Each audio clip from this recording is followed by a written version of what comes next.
इमाम हसन को जहर दिया गया, अंतड़ियां न कट कट के बाहर गिर रही।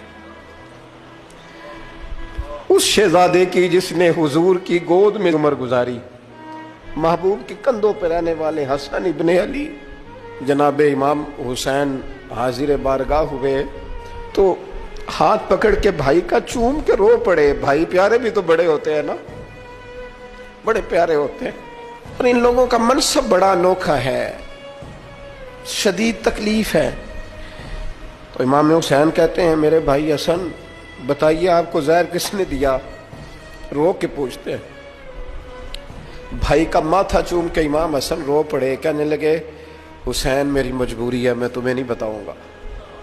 कहा क्यों? फरमाने लगे इसलिए कि अगर वो नहीं जिस पर मुझे शक है तो फिर किसी बेगुनाह का नाम कैसे ले दूं, और अगर वही है ना जिस पर मुझे शक है तो फिर मैं तुम्हें नहीं बताऊंगा।